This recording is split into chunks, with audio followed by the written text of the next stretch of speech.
Number 3 छात्रମାନଙ୍କର ଶିକ୍ଷା କ୍ଷେତ୍ରରେ ବିଫଳତାର ମୁଖ୍ୟ କାରଣମାନ ଆଲୋଚନା କର। ଏକ ଅଧ୍ୟୟନରେ ଜଣାଯାଇଛି ଯେ ଉଚ୍ଚସ୍ତରୀୟ ଶିକ୍ଷା ଲାଭ କରିଥିବା ତଥା ଅଧିକ ନମ୍ବର ରଖିଥିବା ଛାତ୍ରଛାତ୍ରୀମାନେ ପ୍ରାୟତଃ ନିଯୁକ୍ତିର ସୁଯୋଗ ପାଉଛନ୍ତି। କିନ୍ତୁ ବର୍ତ୍ତମାନ ଯୁଗରେ ଶିକ୍ଷାରେ ପରିବର୍ତ୍ତନ ଘଟିଛି।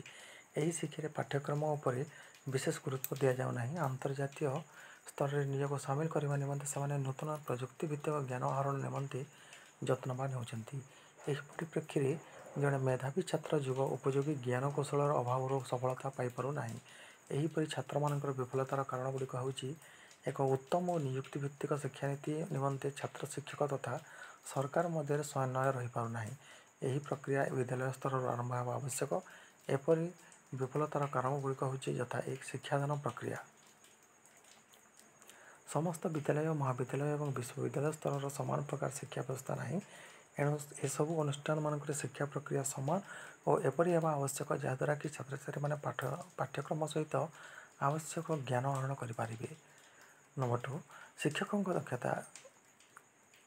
ବିଦ୍ୟାଳୟ ସ୍ତରରୁ ଆରମ୍ଭ କରି ବିଶ୍ୱବିଦ୍ୟାଳୟ ସ୍ତର ପର୍ଯ୍ୟନ୍ତ ସମସ୍ତ ଶିକ୍ଷକମାନଙ୍କର ପାଠ୍ୟକ୍ରମ ସହିତ ଯୁଗ ଉପଯୋଗୀ ଅନ୍ୟାନ୍ୟ ବିଷୟଗୁଡ଼ିକ ଉପରେ ଜ୍ଞାନ ରହିବା ଆବଶ୍ୟକ, ଯାହାଫଳରେ କି ସେମାନେ ଛାତ୍ରଛାତ୍ରୀମାନଙ୍କର ଜ୍ଞାନଭିତ୍ତିକ ସମସ୍ତ ଆବଶ୍ୟକତାକୁ ପରିପୂରଣ କରିପାରିବେ।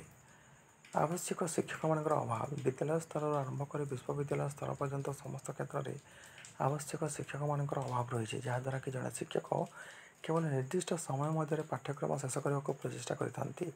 ଫଳରେ ଛାତ୍ରଛାତ୍ରୀମାନେ ଆବଶ୍ୟକ କରୁଥିବା ଜ୍ଞାନ ଆହରଣ କରିପାରୁନାହାନ୍ତି। ପାଠାଗାର। ଛାତ୍ରଛାତ୍ରୀମାନଙ୍କର ଜ୍ଞାନ ଆହରଣର ଆବଶ୍ୟକତା ପୂରଣ କରିବାରେ ପାଠାଗାରର ଭୂମିକା ଅତ୍ୟନ୍ତ ଗୁରୁତ୍ୱପୂର୍ଣ୍ଣ। ଏଣୁ ପ୍ରତ୍ୟେକ ଶିକ୍ଷା ଅନୁଷ୍ଠାନରେ ଛାତ୍ରଛାତ୍ରୀମାନଙ୍କ ନିମନ୍ତେ ଆବଶ୍ୟକ ପୁସ୍ତକ ଓ ପ୍ରଯୁକ୍ତିର ସୁବିଧା ରହିବା ଆବଶ୍ୟକ। ବ୍ୟକ୍ତିଗତ କାରଣ। ପ୍ରତ୍ୟେକ ଛାତ୍ରଛାତ୍ରୀ ନିଜ ଜୀବନରେ ଏକ ନିର୍ଦ୍ଦିଷ୍ଟ ଲକ୍ଷ୍ୟ ରଖିବା ଆବଶ୍ୟକ ଏବଂ ଏଥିସହିତ ପାଠ୍ୟକ୍ରମ ବ୍ୟତୀତ ନିଜ ଲକ୍ଷ୍ୟ ହାସଲ ନିମନ୍ତେ ଆବଶ୍ୟକ ଅନ୍ୟାନ୍ୟ ଜ୍ଞାନ ସେମାନେ ଆହରଣ କରିବା ଆବଶ୍ୟକ। ଆଗ୍ରହ। ପାଠପଢ଼ା ପ୍ରତି ଆଗ୍ରହ ହେଉଛି ଶିକ୍ଷା ଗ୍ରହଣୀୟ କ୍ଷେତ୍ରରେ ସଫଳତାର ଏକ ମୁଖ୍ୟ ବିଷୟ। ପାଠପଢ଼ା ପ୍ରତି ଆଗ୍ରହ ରହିଲେ ଜଣେ ଛାତ୍ର ନିଜର ଲକ୍ଷ୍ୟସ୍ଥଳରେ ପହଞ୍ଚି ପାରିବ।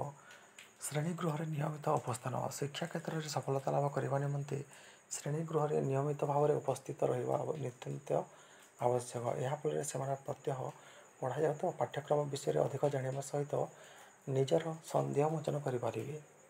ନିର୍ଭରଶୀଳତା।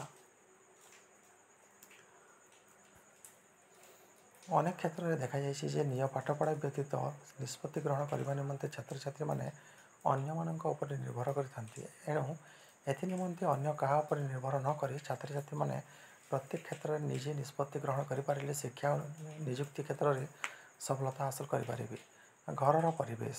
ପାଠ ପଢ଼ିବା ନିମନ୍ତେ ନିଜ ଘରର ପରିବେଶ ଏକ ମୁଖ୍ୟ କାରକ ଅଟେ। ଅନେକ ଛାତ୍ରଛାତ୍ରୀମାନେ ଆର୍ଥିକ ସୂଚକ ହୋଇନଥିବାରୁ ସେମାନଙ୍କ ପରିବାରରେ ପାଠପଢ଼ାର ଉପଯୁକ୍ତ ପରିବେଶ ମିଳିନଥାଏ।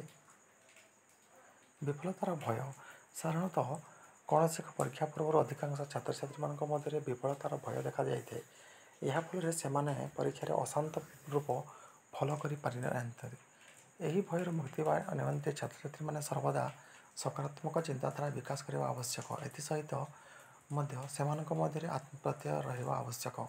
ଯେକୌଣସି ଏକ ପରୀକ୍ଷା ପୂର୍ବରୁ ନିଜେ ଜାଣିଥିବା ପାଠଗୁଡ଼ିକୁ ନେଇ ଯୋଜନା କରିବା ଆବଶ୍ୟକ। ସମୟ ପରିଚାଳନା ଭିତ୍ତିକ ଅକ୍ଷମତା। ଛାତ୍ର ଜୀବନରେ ସମୟକୁ ବ୍ୟବହାର କରିବା ନିମନ୍ତେ ବିଭିନ୍ନ ପ୍ରକାର କ୍ଷେତ୍ର ରହିଥାଏ। କେତେକ ଛାତ୍ର ମଉଜ ମଜଲିସ୍ ସମୟ କଟାଇଥାନ୍ତି। କେବଳ ପରୀକ୍ଷା ନିକଟବର୍ତ୍ତୀ ସମୟଗୁଡ଼ିକୁ ଉପଯୋଗ କଲେ ଯେ ସଫଳତା ମିଳିବ ତାହା ନୁହେଁ। ଏଥିନିମନ୍ତେ ସମୟର ଗୁରୁତ୍ୱକୁ ଉପଲବ୍ଧ କରି ପ୍ରତ୍ୟେକ ସମୟକୁ ପାଠପଢ଼ାରେ ବିନିଯୋଗ କଲେ ସଫଳତା ମିଳିପାରିବ।